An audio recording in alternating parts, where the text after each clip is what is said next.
Hey guys, how you doing? This is Andrew Sims with the Sims Consulting Group. I apologize about missing last week, man. Had some family things I needed to take care of, some business things I needed to take care of. So it was a very hectic week.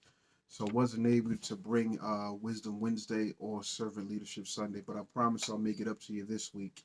So today on Wisdom Wednesday, we're going to talk about the power of choice and some of the fundamental lessons that I learned from being a leader in, the church world and also being a leader in the corporate world and then being a leader in my own household, man. And it's a very important concept because especially for people like myself that are edifiers that motivate people that like to drive agendas and are constantly on the go and looking for the next accomplishment, right? We're constantly on the move. We're constantly trying to get better, do better, and push to achieve more, right? And one of the very lessons that is crucial that I learned was, and this is not a cliche when I'm saying this, but it's a way that I'm going to introduce it. And what it talks about is you can't take everybody with you. That was a very tough concept for me to learn because for two reasons. I'm gonna give you both reasons. The first reason is I see greatness in just about everybody I come in contact with, right? Um, I want to know about your story. I want to know about what you want to accomplish, right? I want to be a part of your journey, right? I want to help you. I want to motivate you, man. I want you to be everything that God has called you to be, everything that you desire in your heart to be, right? That is ethical, of course, and aligns with positivity and morality and things like that. I want you to accomplish that. But I can't want you to accomplish that more than you actually want to accomplish that. And so the concept of you can't bring everybody with you is not saying, these are people that are going to bring you down. It's not always just a negative, from a negative standpoint. Sometimes you just can't bring them, right? You can't make them do something that they're not willing to put in the work and the sacrifice to accomplish, right? Because what happens is you're going to run across a bunch of people throughout your lifetime, right? And nobody's going to realistically say to you, hey man, I just want to be average. I don't want to be successful. I don't want to be healthy. I don't want to be whatever it is, right? I don't want to live this abundant lifestyle like that God promised that we could have, right? No, I don't want to experience great things, right? That they're going to tell you the contrary, right? And what happens is you get caught up in seeing the greatness inside of them. Even sometimes they don't see it themselves, right? But you see this greatness inside of you, and you're trying, you're praying, right? You're in agreement, you're providing anything that you can provide from resources to information, right? And you're trying to say, man, come take this ride with me. Trust me, it's better on the other side, right? It's better on the side of success. But until they actually decide to put in the corresponding work, the Bible says, right? Faith without works is dead. And until a person decides to put in the work to become what they know in their heart they want to be, or what God has called them to be, even the things that God has called us to be, is going to require work through spiritual work, right? Developing in His Word. That takes time. Seeking God in His Word takes time, right? You got to devote time out of your 24-hour day to spend with God, to hear from Him, right? To do things, right?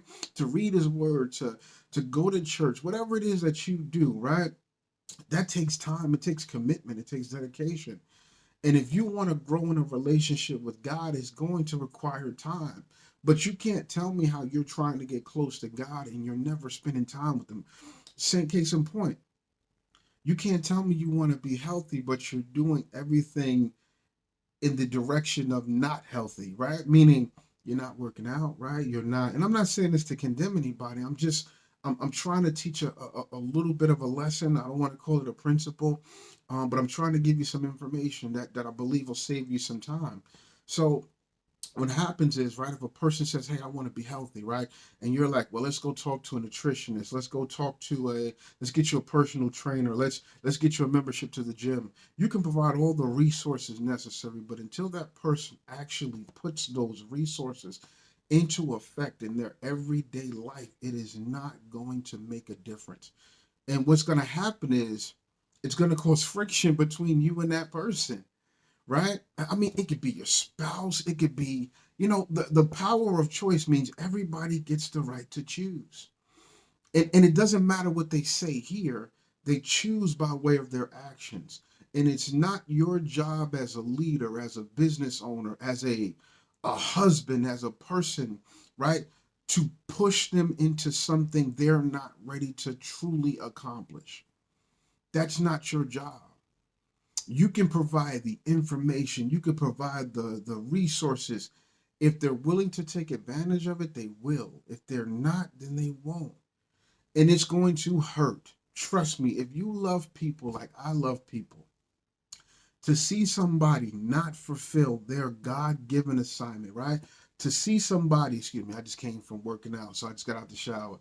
Um, but to see somebody not achieve the level of success, I mean, without a shadow of a doubt, you absolutely know that they have this inside of them.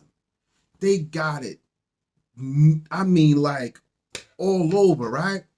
They got it. I mean, like it's literally oozing out of them. God has blessed them in this area, and you're like, man, you got to take advantage of this. You got to do this, man. This is, and what they do is they start to say, man, hey, I didn't ask you. I didn't ask you, right? Nobody told you, right? Nobody who gave you the right to tell me what I need to do. And you start getting into these situations that you don't need to get yourself into. So, what I'm saying to you as a leader is to do what you can and pray for those other parts of that puzzle that they have to decide to do. I just came from boxing, so don't even, Um, excuse me. So you have to, as a leader, understand you can't force people to achieve greatness. What you can do is you could find those people that are putting in the work, that are on their path, and give them everything you got. That's not going to hurt you, right? Don't overextend yourself or hurt yourself, right? But you can literally put out and support and be there for the people that are in the process, that are doing the work, right? Because faith without works is dead. It's dead. It's not going to produce, right? I don't care how much you say you want to harvest, right? If ain't no seed in the ground, ain't no harvest coming out of that ground. No matter what you or I think, right? There's nothing to produce. The power of choice. I got two scriptures here that I wanna tap into, and it's Matthew chapter 11, verse 15, right? And it says, anyone out of the New Living Translation, anyone with ears to hear should listen and understand. When you're in a corporate setting as a business owner, it is your job to understand which position you're in. You are in a service role to the people. As you're the owner, you're the leader, right? You're in a position to serve the people that work for you, that are helping to drive your agenda forward. Your job is to make the process as simple, to provide the resources that they need, the technology that they need, to eliminate the bottlenecks from them starting and completing whatever assignment that they have in front of them. Your job is not to motivate them to come to work.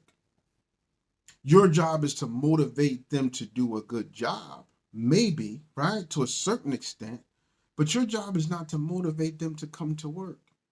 I'm not waking you up in the morning as your boss, right? If you work for me, I'm not calling you saying, hey man, are you getting up today? Are you coming in today? No, no, no. They have to come to the office with that. They have to supply that themselves. When you serve in a church, right? And you're going to bring your offering of service to God, right? You're going to bring your supply of the Spirit, your offering of service to the God. Don't come in there expecting, and this is going to sound real funny, man. Don't come in there expecting your pastor to light your fire and motivate you to go out there and serve God's people. Why do I say that? Yes, he's going to give you a riveting message. They have huddles. They have all these things to get you charged up. But you're supposed to bring that to the church yourself. There was a term that I disliked so much, but I'm going to use it now. Man, I dislike it so much, but I'm going to use it now. It's called self-starter. I really dislike this term, and I don't know why, right? But what it's saying is you started yourself. You get the motivate. You're internally motivated to do what it is that you said out of your mouth you're going to do by way of the employment agreement, by way of the service agreement, by way of your word of mouth saying, this is what I'm going to do, right? So for in this instance, I'm going to use this word. You have to be a self-starter. Your leader is not supposed to start you. They're supposed to support you, to develop you, and to move you along the process, not to get you started in the morning and at the job. And I got to build you up for you to do a good. No, no, no. Everybody can't go. There's the choice. They have a choice to come to work with the right mindset. All things being equal, not perfect, not every day up and, but to bring you something that you can work with as the leader. I have a second scripture. And it's James chapter 1, verses 22 to 25, and I'll read it real quick. It says, but be doers of the word, not hearers only, deceiving yourselves. For if anyone is a hearer of the word and not a doer, he is like a man observing his natural face in the mirror. For he observes himself, goes away, and immediately forgets what kind of man he was. But he who look into the perfect law of liberty and continues in it is not a forgetful hearer, but a doer of the work. This one will be blessed in what he does. Hearing the information is not the same as doing what you heard. It's just not. It's just not. We have this joke at this company that I have a contract with, and I'm helping support and kind of get some of their technology things going, right? And the joke is college degrees only mean you have the ability to learn. They don't mean you have the ability to do the job by no means whatsoever, right? I mean, I don't care what your degree is in. You do not have the skills to complete your job when you walk out of college, which is a shame because some of us have paid a lot of money to go to school, but it's a fact. So with that being said, right, all that information that you learned in school and you learned in life and you learned in church and you learned from your trainer and you learned from your parents and you learned from your accountant and you learned from your dietitian and you learned from your nutritionist and you learned and you've learned and you learned. It means absolutely nothing if you don't put it into practice in a tangible, everyday, realistic way. You are deceiving yourself because you have the tendency to feel good that you've done something by taking in the information. You've deceived yourself to really think that you've started on the process. Don't deceive yourself. The power of choice. You have to make the choices, the hard choices, to actually apply the information that you've learned. The power of choice, man. You got to make a choice. You got to stick to that choice. And you got to do the work that accompanies that choice. So once again, man, this is Andrew Sims with the Sims Consulting Group. I just went through 10 rounds of pad work. Pardon me, man. I just got out the shower, came down here, wanted to talk to you guys. You guys be blessed, man. Make the choice, stick to the choice, do the work. Peace.